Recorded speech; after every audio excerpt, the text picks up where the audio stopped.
ఇగో ఈయనని ఎక్స్టెన్షన్ ఇచ్చారు, ఈయనకు గవర్నమెంట్ ఆఫ్ ఇండియా ఎక్స్టెన్షన్ ఇస్తే ఈయనకి ఎక్స్టెన్షన్ ఈయనను డిప్యుటేషన్ కింద పట్టుకొచ్చింది. చూడు ఎంత ఘోరంగా జరుగుతుందో చూడరి.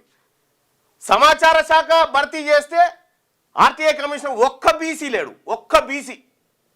మళ్ళీ మీదికేమో బీసీలకు ఏంది రాహుల్ గాంధీ గారు, నువ్వు చెప్పేదేంది, ఈడ జరిగేదేంది, ఏమన్నా పొంతనుందా, ఎవడన్నా నమ్ముతాడా కాంగ్రెస్ పార్టీని రేపు పొద్దుగాల?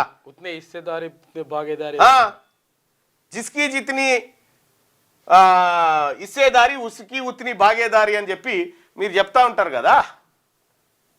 ఇవన్నీ కేవలం డైలాగులే, ఈడ ఏం పనికొత్తలేవు.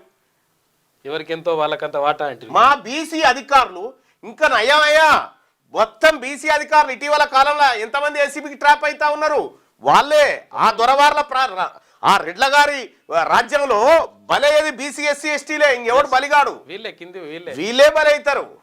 అందుకోసమే బీసీ ఉద్యోగస్తులారా, మనలో ఐక్యత ఉద్యోగస్తులు రావాలి, ప్రజల్లో వచ్చింది.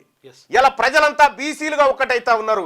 బీసీ ఉద్యోగస్తులారా, మనం కూడా ఒక్కటి కావాల్సిందే. మన రాజ్యం కోసం మన ప్రజల కోసం పాటుపడాల్సిందే. ఎక్కువ రోజులు బతకరు పోయి గుర్తుపెట్టుకోరి, ఎక్కువ రోజులు బతకరు. బీసీలకు జరుగుతున్నటువంటి అన్యాయం అధికారులుగా చదువుకున్న వాళ్ళుగా మీరు కదా దాన్ని ఎదుర్కోవాల్సింది. మార్గనిర్దేశం చేయాలి, మీరు మార్గనిర్దేశకం చేయండి.